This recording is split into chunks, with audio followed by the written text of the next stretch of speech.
I never imagined I'd become the kind of woman who checks her husband's phone while he sleeps. But there I was, at 2:47 a.m. on a Tuesday in December, standing in our bathroom with the door locked, scrolling through messages that made my stomach turn to ice. My name is Erica Lockwood. I am a corporate attorney specializing in contract law and estate planning. For 15 years, I've built a reputation for being thorough, strategic, and impossible to deceive. I've negotiated billion-dollar mergers where both sides tried to hide assets in offshore accounts and shell corporations across 3 continents. I've dissected prenuptial agreements that would make divorce lawyers weep with their complexity, finding loopholes in documents that other attorneys had declared ironclad. I've identified fraudulent trust structures that 3 different accounting firms missed, saving clients from financial ruin and criminal prosecution. I've sat across from men who thought they could outsmart me because I'm a woman who assumed my politeness meant weakness, who believed their years of experience trumped my careful preparation. I've watched their faces fall when they realized their mistake. I've seen the moment their confidence crumbled as I pulled out documents they thought they'd hidden, transactions they assumed no one would trace, lies they believed no one would question. And yet, somehow, I'd missed what was happening in my own home, under my own roof, in my own marriage. The message was from Garrett's sister, Candace, just 3 words, sent at 11:43 p.m. while I'd been sleeping upstairs. She's showing now. Garrett, my husband of 12 years, the man I'd built a life with, the person I'd trusted with my vulnerability and my future, had left his phone on the kitchen counter when he went to bed. He'd been careless lately, distracted in a way that I'd attributed to work stress. His firm was bidding on a major museum renovation in Boston, and he'd been talking about it, constantly for weeks. The kind of project that could define a career, he'd said. The kind of opportunity that only comes once in a lifetime. The culmination of everything he'd been working toward since he'd started his own architectural practice 8 years ago. I'd supported him through it all. Late nights reviewing proposals, weekends spent refining designs, my own work pushed aside to accommodate his stress, his deadlines, his dreams. And I'd been proud of him, proud of us, proud of what we'd built together as partners. I'd come downstairs for water. The house was too warm, the heat turned up too high the way Garrett liked it, even though I preferred cooler temperatures. But that was marriage, wasn't it? Compromise, give and take. Learning to sleep in warmth I didn't need because it made him comfortable. The phone had been sitting there next to the coffee maker, screen down, silent in the darkness. I should have ignored it, should have filled my glass at the sink and gone back, upstairs. Should have trusted my husband the way I'd trusted him for over a decade, the way he'd asked me to trust him when he'd proposed in that restaurant 12 years ago. But something made me pick it up. Some instinct I'd learned to listen to in conference rooms and courtrooms. That quiet whisper that says, pay attention. Something is wrong here. Something doesn't fit the pattern you expect. The same instinct that had saved clients millions, that had identified fraud in financial statements, that had caught lies in depositions. The screen had lit up when I touched it, showing a preview of Candace's message before it faded to black. 3 words, she's showing now. I knew the passcode. Of course I knew it. Garrett had given it to me years ago, back when we'd just bought this house. Back when trust still felt like the foundation of our marriage, rather than a luxury I could no longer afford. His birthday backwards, 7,282, July 28th, 1982. He'd never changed it. Why would he? We were married. We were partners. We shared everything. Bank accounts, retirement planning, vacation destinations, the mundane details of daily existence. Except apparently, we didn't share everything. Apparently there were things happening in his life, significant enough to warrant careful coordination with his sister, important enough to track with anxious late-night messages, but not important enough to mention to his wife. My hands were steady as I unlocked the phone. Years of litigation had taught me that evidence collection requires calm precision, not emotional reaction. Panic makes you sloppy.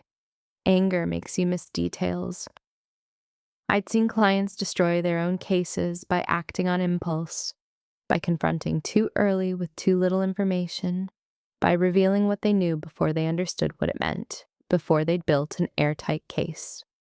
So I breathed slowly, 4 counts in, 4 counts hold, 4 counts out, and opened the messages. The conversation thread went back 6 months. 6 full months of carefully worded text about the situation and our arrangement, and what's best for everyone. 6 months of my husband discussing something significant enough to warrant this level of secrecy and coordination, yet never once mentioning it to me. Not a word, not a hint, not a single moment of, "Erica, there's something I need to tell you." I read chronologically, starting from October, my legal training kicking in automatically. Document everything. Note dates. Look for patterns. Identify the players and their motivations. October 3rd, 11:23. P.M. Candace. Wesley and Brooke are having trouble. She might need our help. Garrett. What kind of trouble? Candace. The kind we discussed. I'll call you tomorrow, not over text.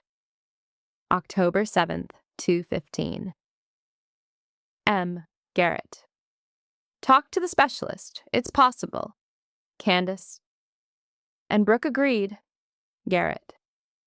She's thinking about it. Wesley doesn't know yet. Candace. Better that way. Less complicated if he's not involved in the decision-making. October 15th, 8:47 a.m. Candace. She said yes. We need to move quickly, though. Timing matters. Garrett. I'll set up the consultation for next week. Can you handle the other arrangements? Candace. Already on it. This is going to work out perfectly. Everything is falling into place. October 23rd, 10:12. P.M. Garrett. First appointment went well. Everything looks good. Better than expected, actually. Candace. And Erica? Garrett. She doesn't need to know yet. Maybe not at all. We'll see how things develop. I read that last exchange 3 times, my throat tightening with each pass. She doesn't need to know yet. Maybe not at all. Like I was irrelevant to major decisions being made about our lives. Like my opinion, my consent, my basic right to information didn't matter. Like I was an obstacle to be managed rather than a partner to be consulted. There were more messages, dozens more, references to appointments and timing and coordination. Careful. Avoidance of specific details, as if they both knew they were discussing something that couldn't be committed to text explicitly. The kind of caution people use when they're doing something they know is wrong. I photographed everything, every message, every date, every carefully vague reference. My phone's camera captured them silently, the screen brightness turned down so low I could barely see what I was documenting. Years of handling sensitive evidence had taught me to be methodical, even in crisis. Document now, analyze later. Get the evidence secured before anyone knows you're looking. Then I deleted the photos from Garrett's phone's recently deleted folder, a step most people forget. I cleared the notification history that would show I'd accessed his messages at 2:47 a.m. I checked the screen time logs and the battery usage to make sure nothing looked unusual. I wiped my fingerprints off the glass with my pajama sleeve, even though that was probably paranoid. Then I returned, the device exactly where he'd left it, screen down beside the coffee maker, at precisely the same angle he'd placed it. I even checked to make sure the charging cable was draped the same way, that the phone was the same distance from the edge of the counter. The whole process took 11 minutes. 11 minutes to discover that my husband was hiding something significant from me. 11 minutes to begin dismantling 12 years of trust. Back in bed, I lay perfectly still and stared at the ceiling while my mind raced through possibilities. Garrett breathed evenly beside me, one arm flung across my side of the mattress, his face relaxed in sleep.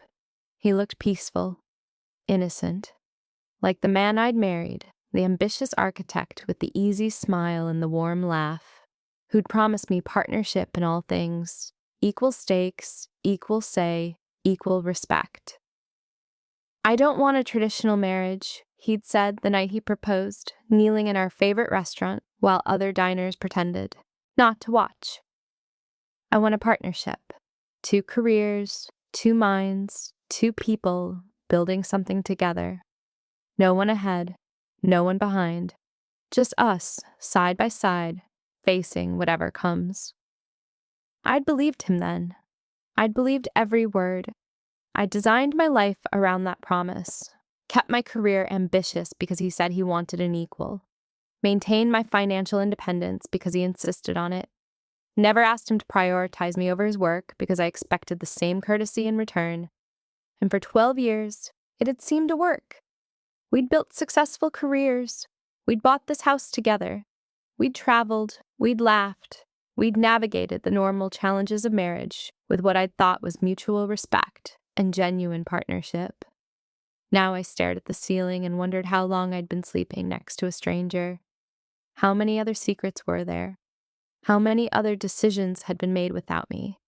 How long had I been performing the role of equal partner in a marriage where I was actually just, what, an accessory? An obstacle? A means to an end? The next morning came slowly. I'd managed maybe 90 minutes of actual sleep, my mind cycling through scenarios and implications, until dawn, light started filtering through our bedroom curtains. What did Candace's message mean? She's showing now. Showing what? And who was she? Brooke, presumably, based on the earlier messages. But showing what? Garrett's alarm went off at 6:30. The same jazz melody he'd been using for years, something mellow and supposedly non-jarring that I'd always found irritating. He stretched, yawned, kissed my shoulder absently before getting up. The kiss felt automatic, meaningless, a gesture from muscle memory rather than affection. I listened to him shower, the water running for exactly 12 minutes like always. Listened to him move around the bedroom, getting dressed, the familiar sounds of drawers opening and closing, the clink of his belt buckle, the soft rustle of fabric. Listened to the entire morning routine I could have narrated from memory after 12 years of marriage. All of it suddenly felt like a performance, a play we were both acting in, reading lines we'd memorized so thoroughly we didn't have to think about them anymore. I got up at 7, as I always did. Went downstairs in my robe, started the coffee maker, pulled out 2 mugs from the cabinet, his favorite mug with the architectural blueprints printed on it, my plain black one. Added cream to his while it was brewing because that's how he liked it. Mixed in so the coffee stayed hot. 2 splashes, no sugar. 12 years of the same routine. Garrett came down at 7:30, already dressed in the charcoal suit I'd helped him pick out last month at that boutique in Georgetown. He'd asked my opinion, modeling 3 different suits, and I'd chosen this one because it made him look successful and confident. Because I'd wanted him to feel good, to present well at his important meetings. What meetings? What had actually been happening during all those trips, all those late nights, all those times he'd said he was working? He kissed my cheek, another automatic gesture, placed exactly where it always was, meaning nothing, and poured himself coffee from the mug I'd prepared. "Sleep well?" he asked, settling into his usual chair at the kitchen table, pulling out his phone to check emails. "Fine," I said, keeping my voice neutral, casual. "You?" "Like a rock." He smiled at me, that easy, charming smile that had first attracted me 15 years ago. He checked his phone, scrolling through something, and frowned slightly. Then he typed a quick response, whatever it was, and set the phone face down on the table. The gesture was automatic, practiced. Hiding the screen without making it obvious that's what he was doing. How many other messages had he hidden this way? How long had I been seeing this gesture without actually seeing it, without understanding what it meant? I might be late tonight, he said, sipping his coffee. Meeting with a potential new client about that residential development in Fairfax. Could run long if they want to do dinner after. The lie came easily to him, smooth, casual, the kind of lie that fits perfectly into ordinary conversation because it's wrapped in just enough truth. There probably was a development in Fairfax. There might even be a meeting, but something else was happening too, something he didn't want me to know about. I turned back to my laptop, opening my work email, scanning messages I'd already read at 3 a.m. when I couldn't sleep. I'll probably work late too. The Morrison merger is getting complicated. Discovery is turning up issues we didn't anticipate. You work too hard, he said, but it was automatic, affectionate without attention. A line from the script of our marriage, delivered on cue without thought. He grabbed his keys from the hook by the door, the keys I'd had engraved for his 40th birthday with his initials. Love you. You too. The door closed behind him. I counted to 60, listening to make sure his car actually started and pulled away. Then I pulled up the photos I'd transferred to my encrypted cloud storage at 3 a.m. I'd created a new account just for this, completely separate from everything else, accessible only through a password I'd never used before, protected by two-factor authentication. The kind of security I usually reserved for clients' most sensitive documents related to hostile takeovers, documents that could destroy companies if they fell into the wrong hands, documents that could end careers and trigger lawsuits. Now I was treating my own marriage with the same level of security precautions I'd use for corporate espionage. I read the messages again in daylight, my legal training fully engaged now. Looking for context I'd missed in the darkness and panic of 2:47 a.m., looking for patterns, looking for the story. Underneath the words, Wesley and Brooke are having trouble. Wesley was Garrett's younger brother, 7 years his junior, 32 to Garrett's 39. He'd moved to Boston 3 years ago for work, something in finance, venture capital, or private equity. I could never keep track of the specifics. Wesley and I weren't close. We saw each other maybe 4 times a year at family gatherings, exchanged pleasantries, made small talk about his work and mine. He'd gotten engaged last spring to Brooke, a kindergarten teacher he'd met through mutual friends. I'd met her maybe 6 times total. At the engagement party in Boston, where we'd flown up for a Sunday afternoon celebration at some trendy restaurant in the North End. At Garrett's mother's birthday dinner in Connecticut in August. At Thanksgiving last year. Though Wesley had been stuck in Boston with a work emergency and Brooke had come alone, staying the whole weekend at the family house. That weekend was coming back to me, now in sharper detail. Brooke helping in the kitchen, laughing at Garrett's stories about architecture school.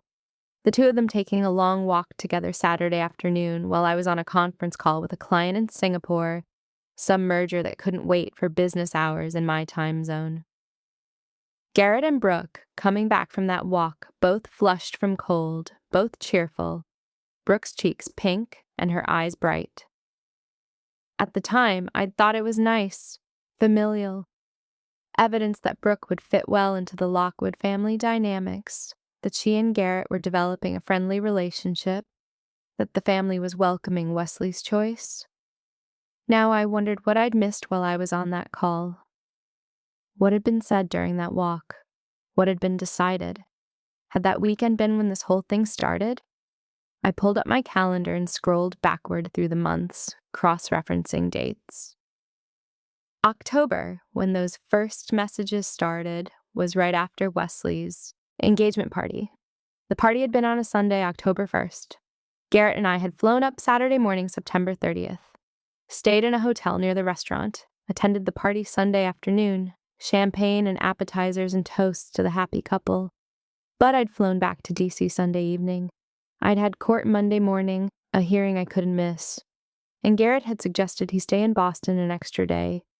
He had a meeting Monday, he'd said, with a potential client based in Boston. A tech startup looking to build new headquarters. Made more sense for him to stay, do the meeting Monday afternoon, fly back Monday night. It was just practical. Just sensible time management. I'd been annoyed we'd planned to fly back together, but he'd been persuasive. The client was important. The project could be lucrative. The timing was perfect since he was already in Boston. Why waste the opportunity? So I'd gone home alone Sunday evening, and Garrett had stayed in Boston an extra 36 hours. Now I pulled up our credit card statements from that weekend, searching for charges. The hotel, Saturday night, $385. Expected. Standard rate for a decent hotel near downtown Boston. But then another charge, Sunday night, different hotel, $280. Why would he switch hotels? And Monday morning, breakfast at a restaurant near Boston Common, $67.42. Too expensive for one person. A business breakfast maybe, but those usually went on the corporate card. And the timing was wrong. This charge was at 8:30 a.m., too early for a business meeting.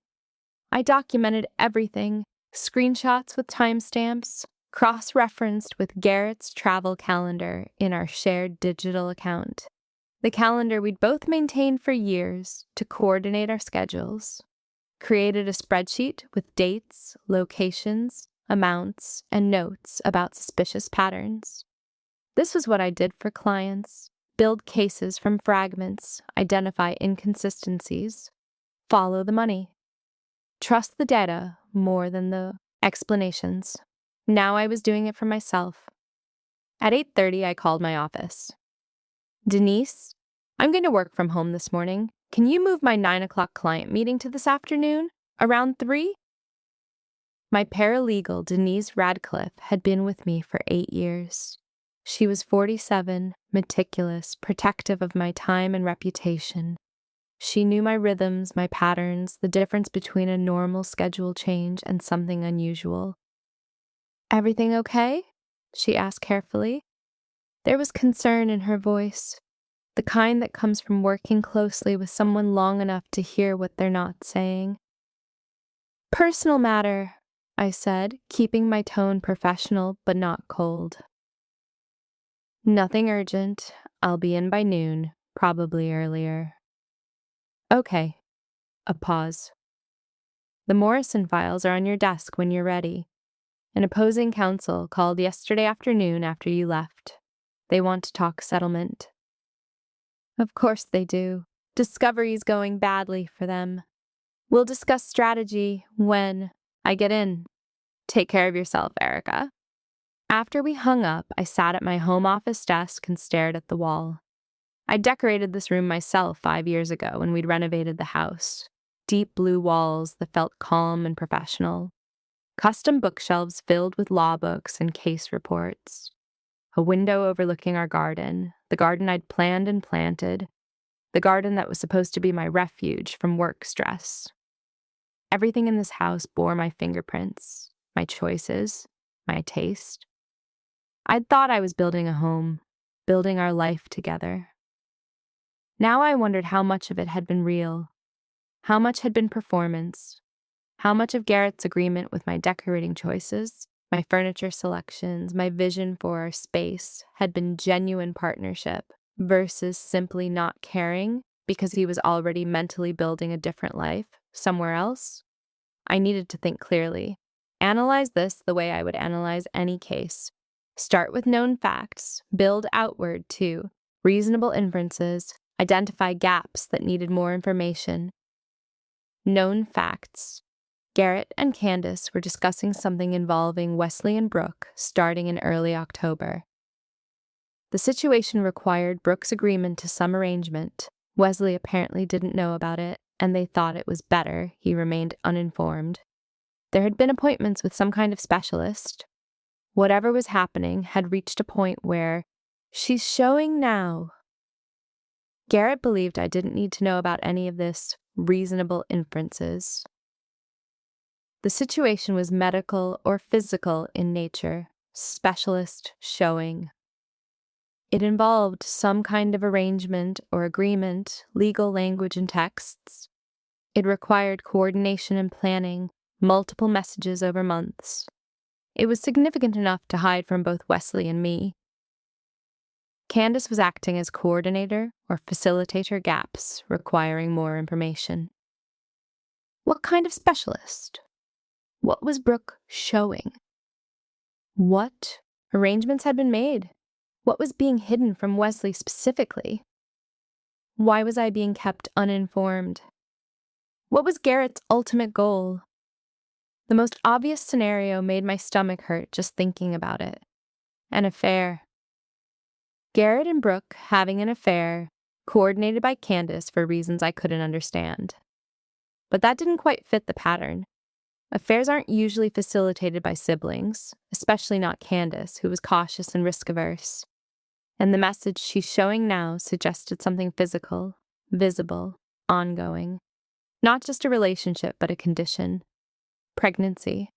The word arrived in my mind fully formed, and suddenly everything clicked into a shape I didn't want to see.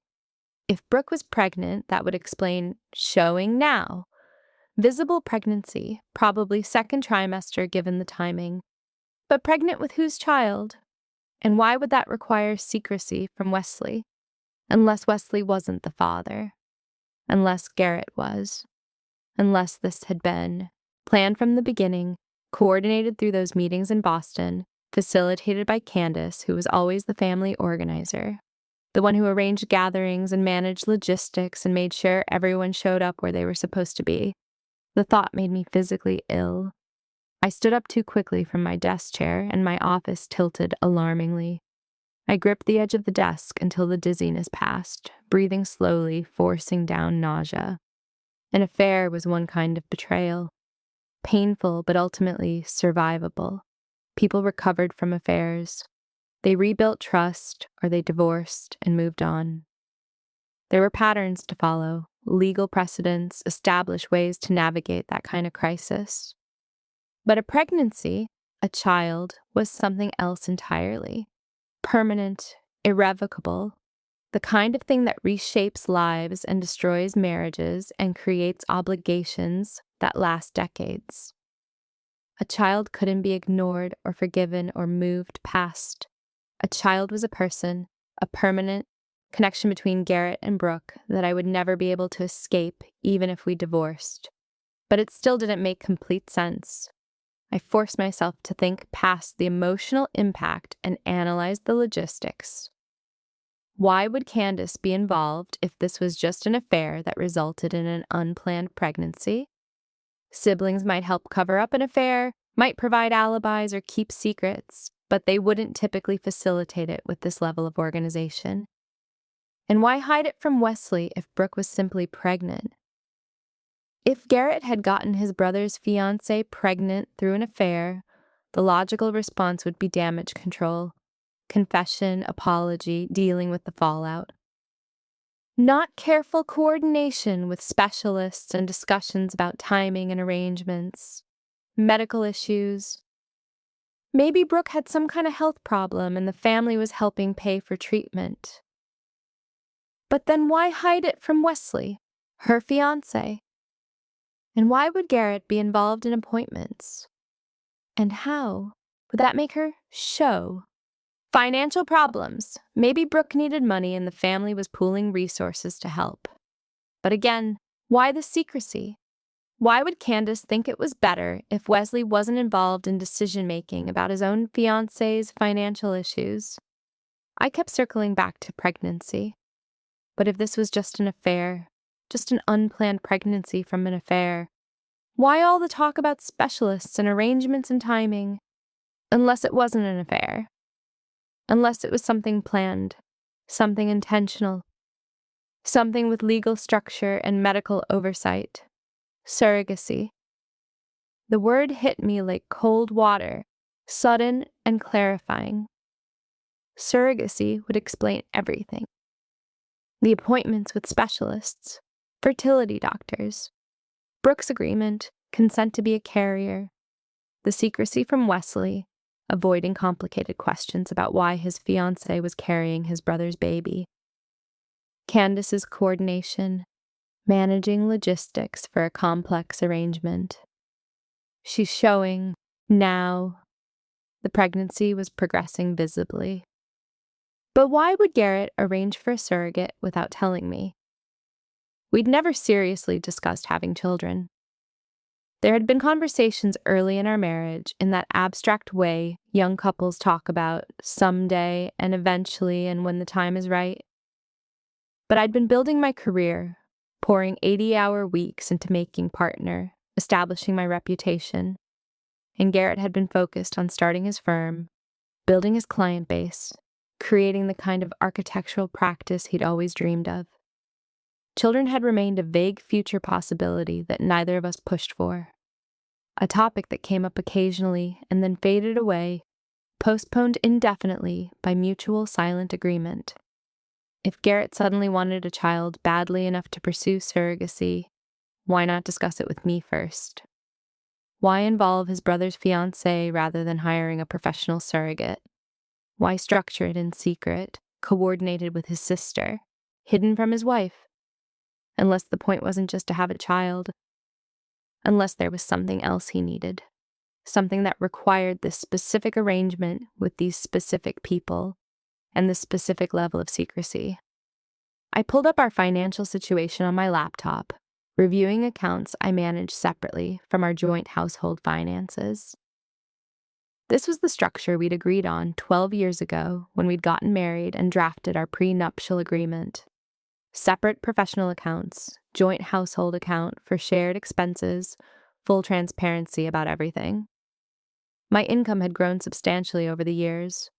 I was a senior partner now at one of DC's most prestigious firms, specializing in complex estate planning for ultra-high net worth families. My billing rate was $950 per hour. Last year, I'd brought in $2.3 million in revenue for the firm, and my personal compensation had been just over $800,000. Garrett's income was solid, but more variable, around $400,000 in a good year, less when projects fell through or clients delayed. Respectable, comfortable, but not at the level mine had reached. More significantly, I had my trust fund, the inheritance from my grandmother that she'd established when I was 23, shortly before she died. $8 million invested conservatively in a mix of bonds and dividend-paying stocks, generating around $300,000 per year in passive income that I'd never touched. I didn't need to. My salary more than covered my lifestyle. The trust had specific terms drafted by my grandmother's attorneys and finalized after her death. The principal remained mine for life, completely protected from any claims by creditors, lawsuits, or marital property division. It was mine absolutely, untouchable by anyone including spouses. When I died, the trust would pass to my children if I had any. If I died childless, it would go to my sister Valerie's children. She had 3 kids, ages 8, 6, and 4. They'd inherit $8 million eventually, split 3 ways, because I'd chosen not to have children of my own. Garrett had always known about the trust.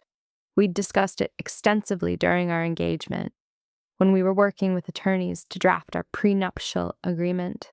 The trust was specifically excluded from marital assets. In a divorce, Garrett would have no claim to it whatsoever. The prenup made that crystal clear, but if I died while we were still married, and if I had a child who could legally inherit, the thought formed slowly, reluctantly, like something dangerous I didn't want to fully acknowledge. Because once I thought it, once I let the possibility crystallize into actual suspicion, I couldn't unknown it. I couldn't go back to trusting. I couldn't pretend this might be innocent. If Garrett created a child through surrogacy, and if he somehow established that child as legally mine, and if I died after the child was born, that child would inherit my $8 million trust fund. And the trust terms specified that if a child inherited as a minor, the assets would be managed by the surviving parent until the child turned 25, managed by Garrett. For potentially 2 decades if a baby was born now, $8 million, plus growth under Garrett's control for 20 plus years. It seemed paranoid, like the plot of a bad thriller, like the kind of conspiracy theory that paranoid spouses invented to explain away ordinary circumstances. Except I was a trusts and estates attorney. I'd spent 15 years working with wealthy families who fought viciously over inheritances. I'd seen siblings destroy each other over far less than $8 million. I'd drafted documents specifically designed to prevent the kind of intra-family predation I was now suspecting my own husband of attempting. I knew exactly what people were capable of when significant money was involved. I'd seen it, I'd documented it, I'd written legal structures to protect against it. And I'd somehow missed it happening to me. My phone buzzed, a text from Garrett. Client meeting confirmed for tonight. Might grab dinner after if it goes well. Don't wait up. I stared at the message. Read it 3 times looking for subtext, for hidden meaning, for anything that might tell me what he was actually doing tonight. Then I typed back. Okay, good luck. Love you. The lie felt strange in my mouth, but I sent it anyway. Because if I was right about what was happening, if my worst suspicions were accurate, then I needed to keep playing my role, needed to keep being the unsuspecting wife while I gathered information and built my case. I needed to do what I'd learned to do in 15 years of high-stakes litigation. Stay calm, collect evidence, and wait for the right moment to act. I spent the next hour building a comprehensive file of everything I knew. Organized chronologically, cross-referenced by topic, annotated with my analysis. The kind of case file I'd build for a client, except this client was me. Then I did something I'd never thought I'd need to do.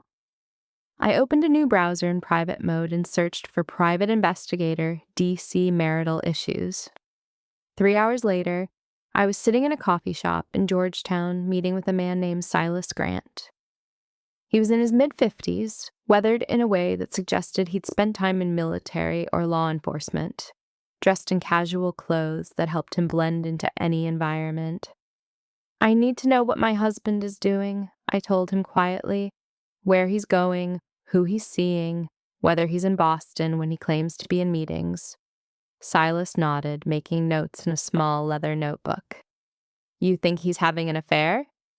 I think he's doing something more complicated than that, but I need proof. I need photographs, timestamps, locations. I need to know exactly what's happening. Understood. My rate is $200 per hour plus expenses. I'll need a retainer. $5,000 enough? That'll get us started. I gave him my credit card number, my personal card, not anything connected to our joint accounts. This had to stay completely hidden. Garrett couldn't know I was investigating until I was ready to confront him with everything. How soon can you start? I asked. I can follow him today if you want. Where is he now?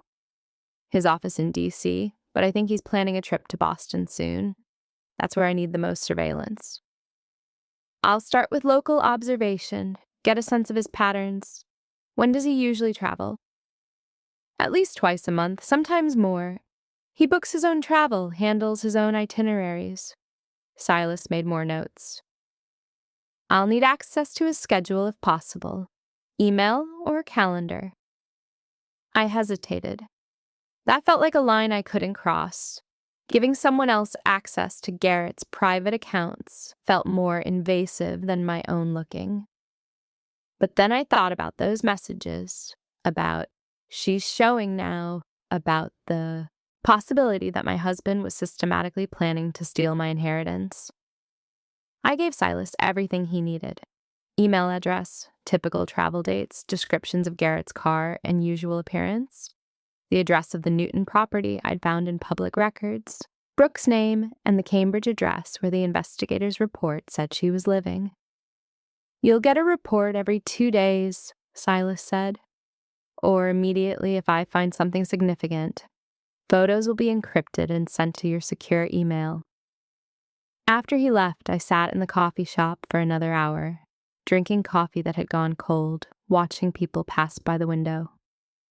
Normal people with normal problems, People whose biggest worry was probably traffic or work deadlines or what to have for dinner. People who weren't investigating their own spouses. People who still trusted the person they slept next to every night. I'd never thought I'd become one of those suspicious wives, one of those women who checked phones and hired investigators and built cases against their own husbands. I'd always believed that level of distrust meant a marriage was already over, that if you couldn't trust your partner, then what was the point? But now I understood something I hadn't before. Sometimes suspicion isn't paranoia. Sometimes it's pattern recognition. Sometimes that uncomfortable feeling that something's wrong is your subconscious processing information your conscious mind doesn't want to acknowledge. Sometimes the person you trust most is the one most capable of betraying you, precisely because they know exactly where you're vulnerable. I went home and worked from my office for the rest of the afternoon, reviewing Morrison merger documents with half my attention while the other half spun through scenarios and possibilities. At 6, I made dinner. Pasta, salad, nothing special.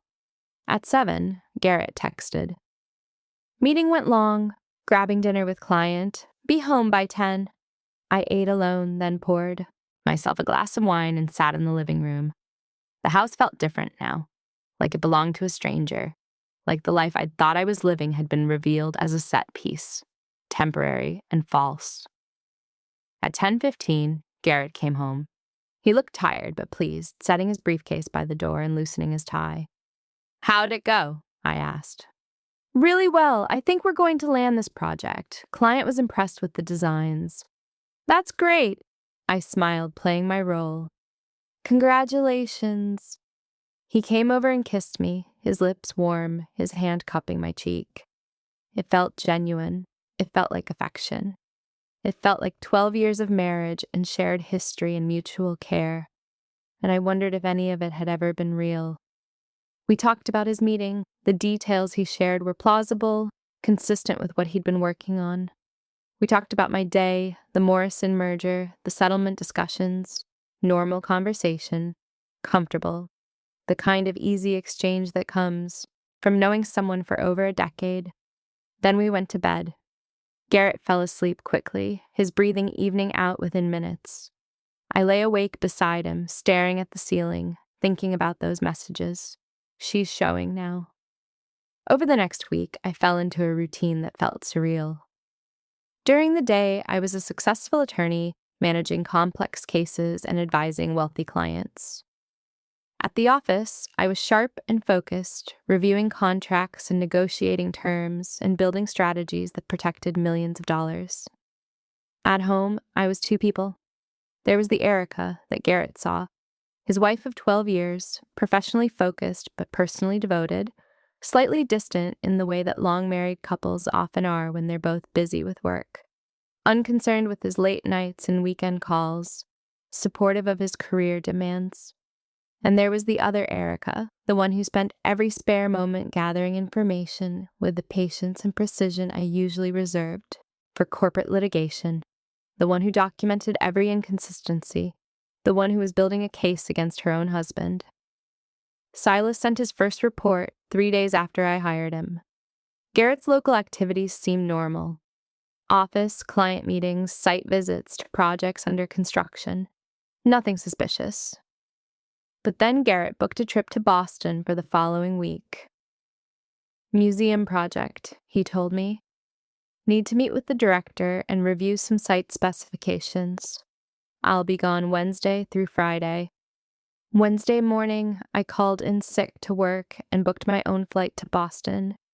I'd told no one where I was going. Not Denise, not my sister, not anyone. I'd invented a story about needing a personal day, about being under the weather. The kind of vague illness that didn't require details. The truth was, I needed to see for myself. Needed to understand what Garrett was doing in Boston, what this property in Newton actually was, whether Brooke was really living there, and whether she was really pregnant. Because if she was, if all my suspicions were correct, then I needed to understand the full scope of what Garrett had planned before I decided what to do about it. The flight was smooth and empty. I sat in first class and reviewed everything I knew, organizing my thoughts the way I would organize a deposition. What questions needed answering? What evidence would prove or disprove my theories? What was I looking for? In Boston, I rented a nondescript sedan. Not the luxury car I'd normally choose, but something that would blend into residential neighborhoods. Then I drove to Newton, following GPS to the address I'd found in property records. 47 Kingsley Road was in a neighborhood of carefully maintained historic homes and old trees. The kind of quiet, wealthy area where people raised families and celebrated holidays and built the kind of stable life that required significant financial resources. The house itself was stunning.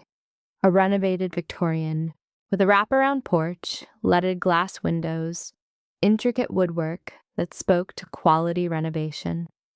The kind of house that would cost at least $2 million in this neighborhood, probably more. The kind of house that represented someone's dream of family and stability and permanence.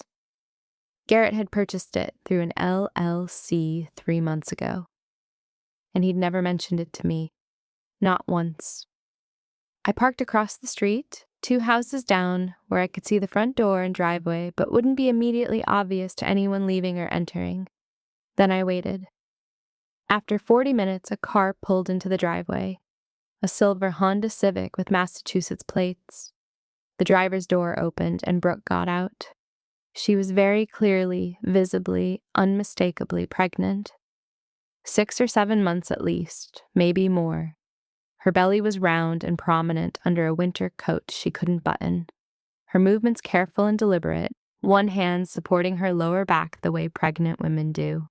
She looked tired. Young. She was only 24, 7 years younger than Wesley. Not like someone engaged in elaborate deception or criminal conspiracy. Just like a kindergarten teacher who'd somehow ended up pregnant and living alone in a house that seemed too big, too expensive, too everything for her circumstances. I watched her unlock the front door and disappear inside.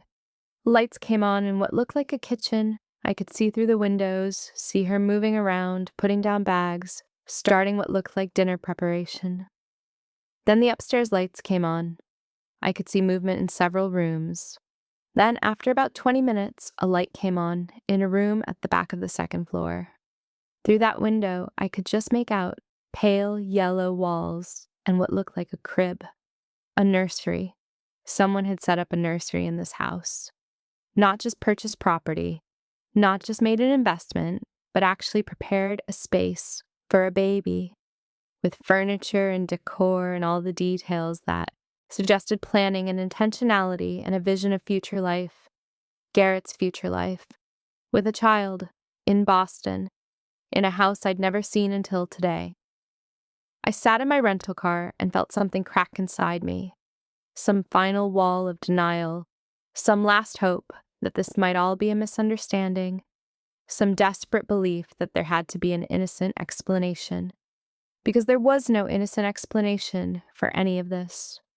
No reasonable story that would make this okay. No way to interpret a secret house and a pregnant surrogate and a nursery as anything other than exactly what it appeared to be. At 6:30, another car arrived. A rental sedan, the kind Garrett would choose at an airport. He parked behind Brooke's car, grabbed a bag from his trunk, an overnight bag, I recognized it from our own trips, and let himself in with his own key. He didn't knock, didn't ring the bell, just used his key like someone who lived there, who belonged there, who had every right to enter. Through the kitchen windows, I watched them meet. Garrett set down his bag on a chair. Brooke said something that made him smile. She turned back to the stove. She'd been cooking, making dinner for both of them. He moved to a cabinet and pulled out plates, knowing exactly where they were kept, moving with the familiarity of someone who'd been there many times before. Then they sat down to eat together. At a table in that kitchen, like a couple, like partners, like 2 people building a life together, while Garrett's actual wife sat in a rental car outside, wondering how any of this had happened. I watched for 30 minutes before I could make myself leave. Watched them eat and talk and clean up together.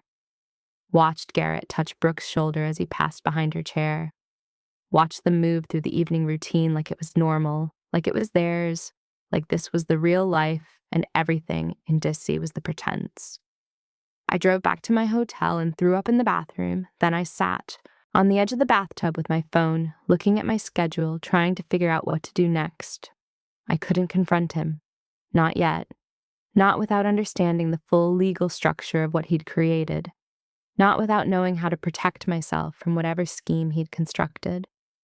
Because this wasn't just an affair or even just a surrogacy arrangement. This was systematic, planned.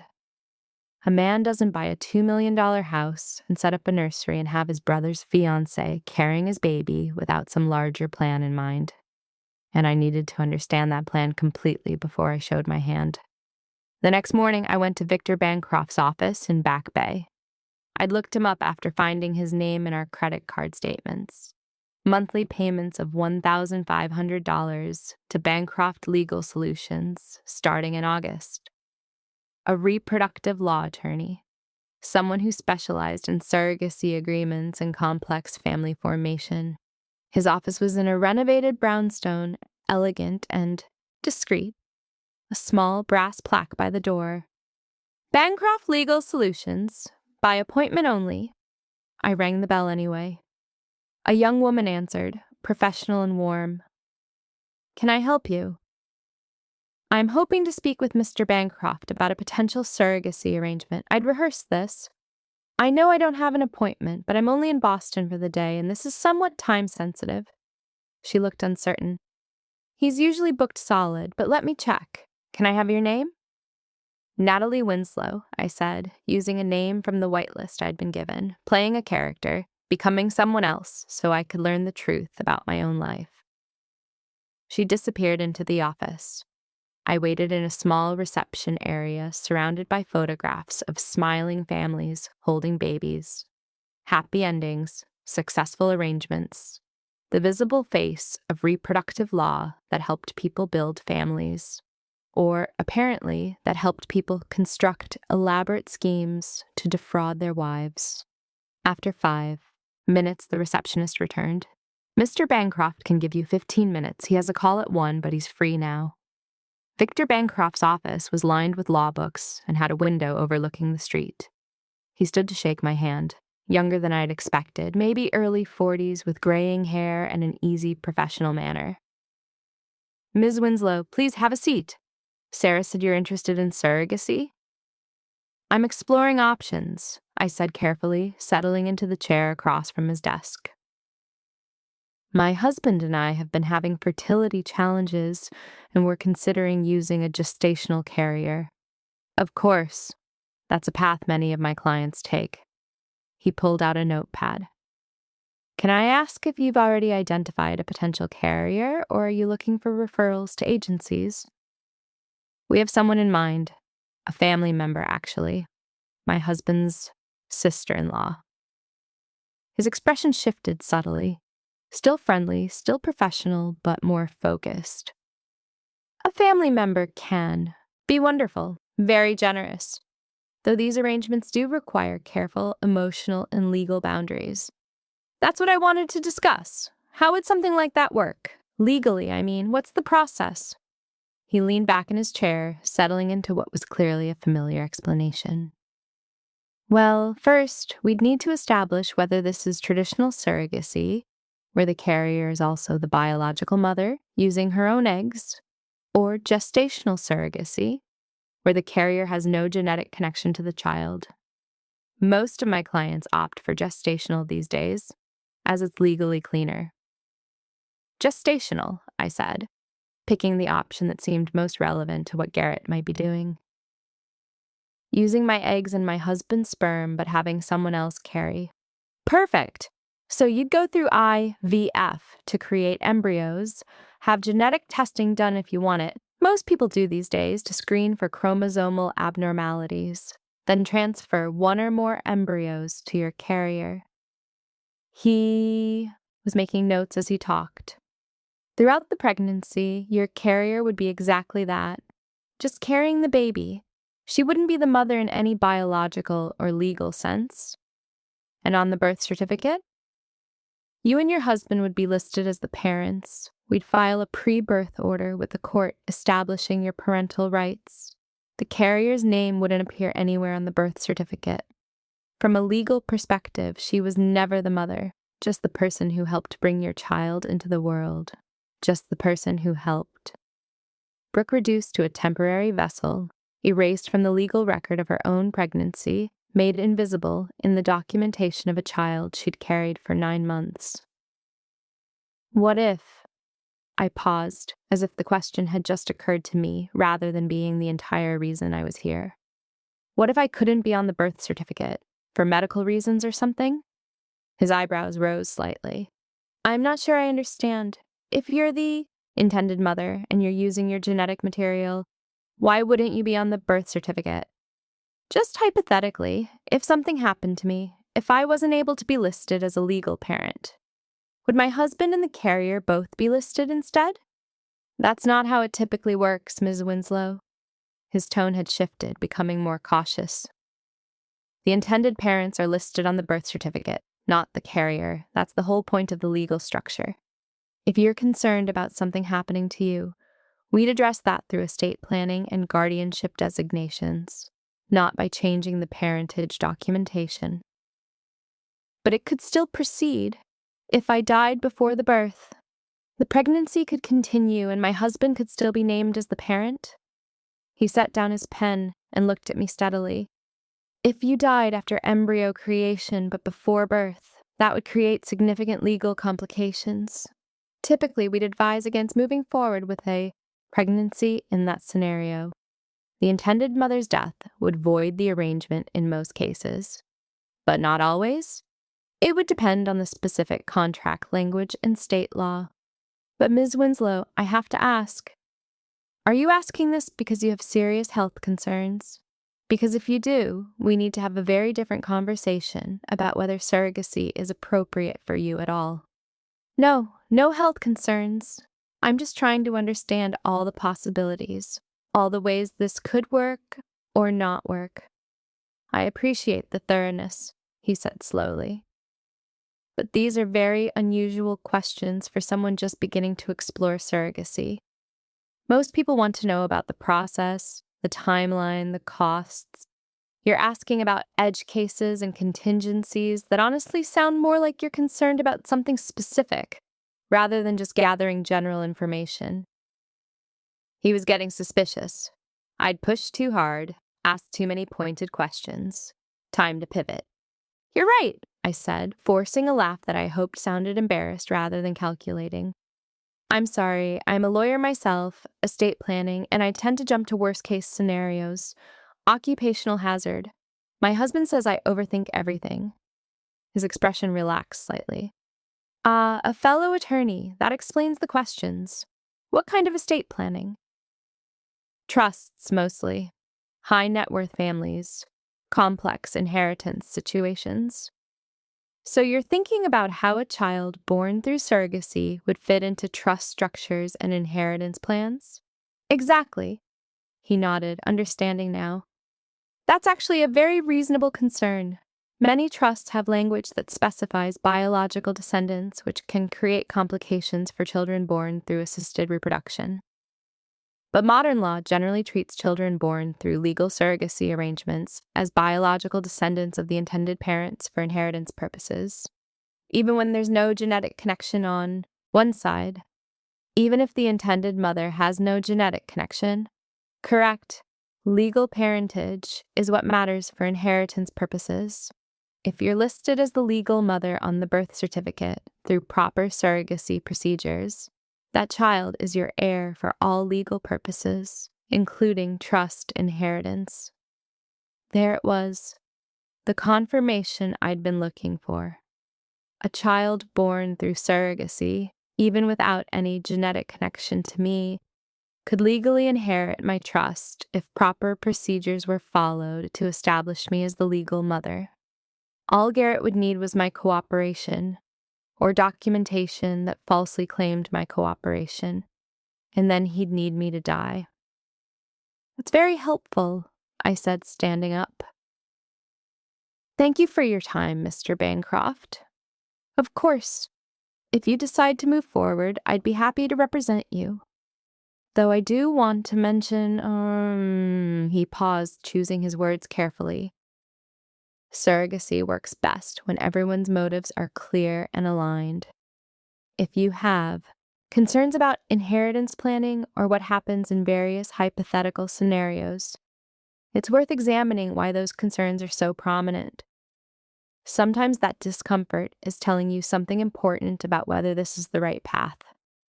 I thanked him again and left before he could ask any more questions that I couldn't answer without revealing why I was really there.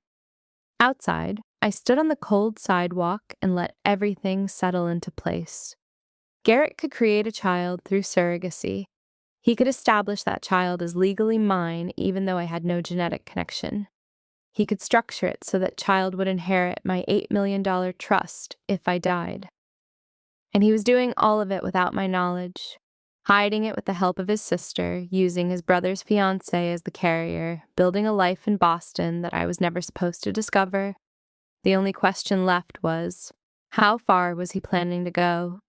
Was he simply hoping I'd cooperate once confronted with a fait accompli, a baby already born, legal parentage already established, family pressure to accept the child as ours? Or was there a darker plan, something that required my death rather than just my compliance? I didn't want to believe Garrett capable of murder. 12 years of marriage insisted that he wasn't that person, that whatever mistakes he'd made, whatever lies he'd told, he wouldn't actually kill me for money. But I was an estate planning attorney. I knew exactly how many people died in convenient accidents after taking out large life insurance policies. I knew how many spouses were poisoned slowly with substances that mimicked natural illness. I knew how many inheritance schemes required the removal of an inconvenient heir, and I knew I couldn't afford to assume I was safe just because I didn't want to believe the worst. I flew back to D.C. that afternoon and went straight to my office. Denise looked surprised to see me. "I thought you were sick."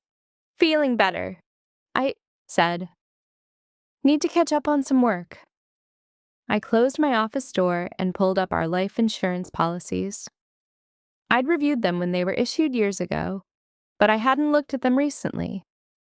Standard policies for professional couples, $1 million each, enough to pay off the mortgage and provide some financial cushion if one of us died. Except that's not what I found when I opened the current policy documents. The policies had been changed 6 months ago. Not just renewed or updated, but fundamentally restructured. Now there were 3 separate policies on my life, from 3 different insurance companies, $5 million each, $15 million total. All taken out in August, right when those messages with Candace started. Right when Garrett would have been planning the surrogacy. Right when he would have been thinking about how to maximize his financial benefit if I died after the baby was born. My hands were shaking as I photographed every page. $15 million in life insurance on a healthy 37-year-old woman with no dependents and no particular need for that level of coverage. I pulled up Garrett's policies, still the original $1 million, no changes, no increases, no additional coverage taken out at the same time. Mine had supposedly been increased. If this was legitimate estate planning, both policies would have been increased proportionally. But it wasn't estate planning, it was something else. It was preparation. I sat in my office until well after midnight, building a comprehensive file of everything I knew. Every piece of evidence, every suspicious transaction, every lie Garrett had told. I organized it chronologically, annotated it with analysis, created a timeline that told an undeniable story. Then I drafted a new will. Not my official will, that would need to be done formally with witnesses and notarization, but a first draft that I'd have executed properly as soon as possible. Specific language. If I died under suspicious circumstances while married to Garrett Lockwood, my entire estate would go to charity. My trust would be frozen pending investigation. Any child born after the date of this will, regardless of claimed parentage, would be excluded from inheritance until genetic testing confirmed they were my biological descendant. Airtight, vindictive, necessary. Because if Garrett's plan was what I thought it was, if he was really building toward my death and a child's inheritance, then I needed to make absolutely certain that plan couldn't succeed. I also drafted a letter to my sister Valerie explaining everything I'd found. I included copies of all the evidence, the financial records, the medical documents, the property deeds, the messages I'd photographed from Garrett's phone. I sealed it in an envelope with instructions to be opened only in the event of my unexpected death or disappearance. Friday morning, I gave the envelope to my law partner, Melanie Southwick. "This is morbid," she said, turning the envelope over in her hands, frowning at the sealed flap. "Insurance," I said, keeping my voice calm and professional.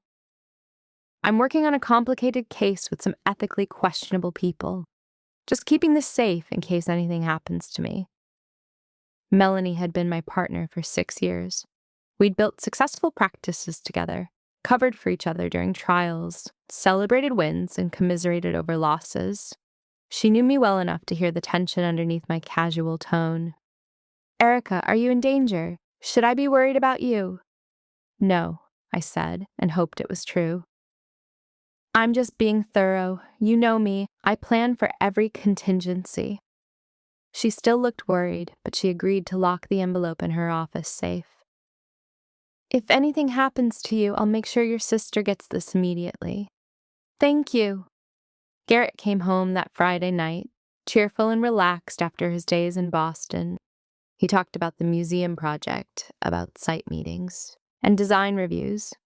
He mentioned having dinner with the client, described the restaurant, praised their salmon. All of it might have been true.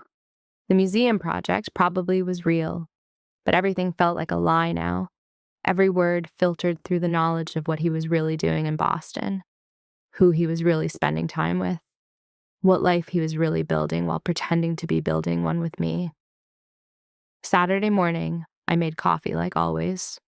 We sat at the kitchen table like always. The December sun came through the windows like always. And I told him I knew about Brooke. He was mid-sip of his coffee when I spoke. I'd waited for this moment, choosing it carefully. Saturday morning at home, nowhere he needed to be, no escape route available. "I know about the baby," I said quietly. He froze, just for a second, his coffee cup halfway to his mouth, his face absolutely still. Then he set down the cup very carefully and turned to look at me. "What baby?" His voice was neutral, careful, the voice of someone who's been caught but hasn't decided yet whether to admit it. "The one Brooke is carrying, the one you're biologically father to, the one you've been planning for months without telling me." The color drained from his face. For a long moment, he didn't say anything, just stared at me like he was recalculating, trying to figure out how much I knew and how I'd found out. "Erica, I've seen the financial records," I said, still quiet, still calm.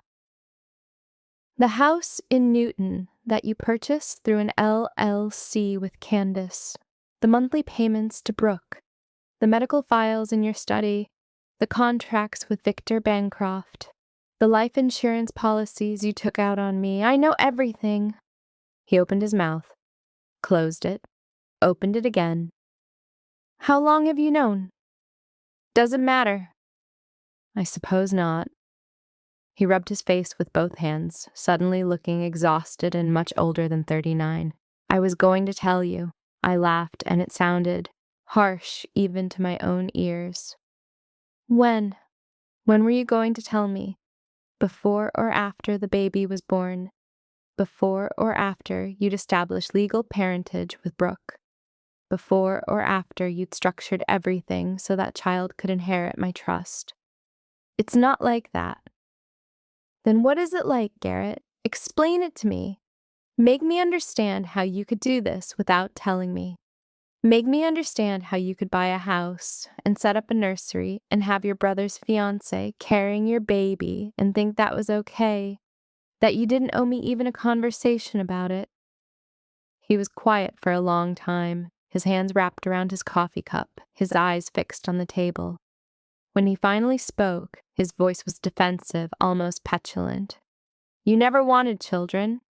We never seriously discussed it. Every time I brought it up, you changed the subject.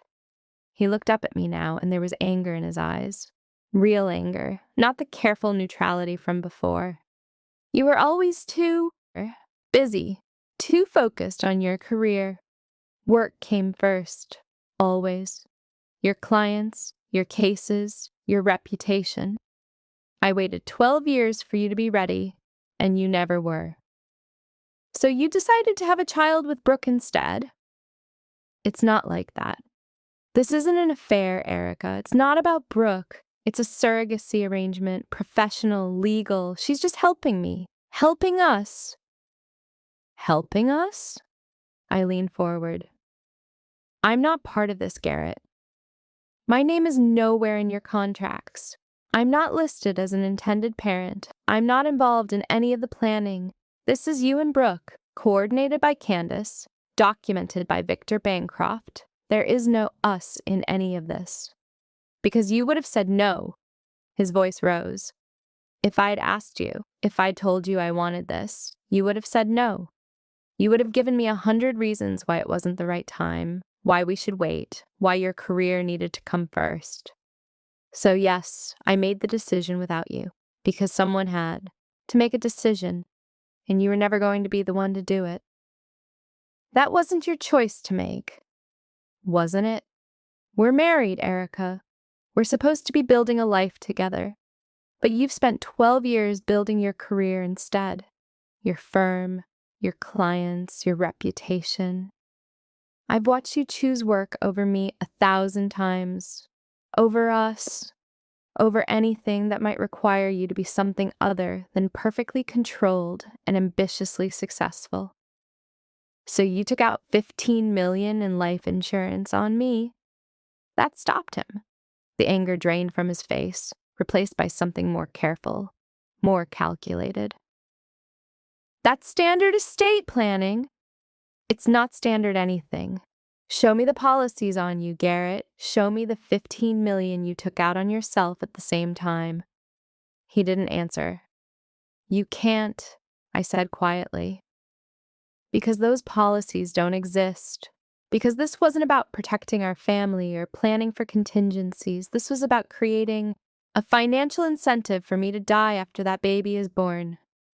You think I'm going to kill you? His voice was incredulous, but there was something underneath it now.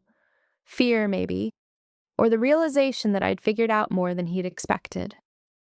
Erica, that's insane. That's paranoid conspiracy theory thinking. Is it? Walk me through the logic, Garrett. You create a child through surrogacy. You establish legal parentage in a way that makes that child eligible to inherit my trust.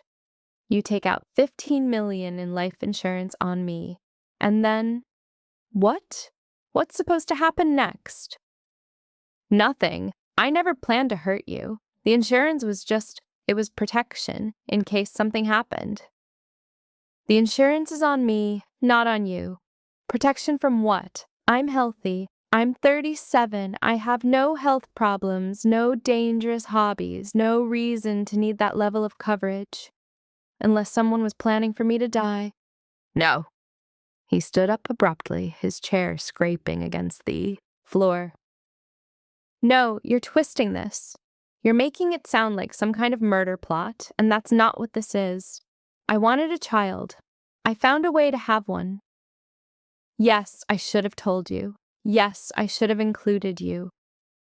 But I never planned to hurt you. Then explain the insurance. I can't. It wasn't. He was flustered now, tripping over his words. The financial advisor suggested increasing our coverage. I thought it made sense. Show me the documentation.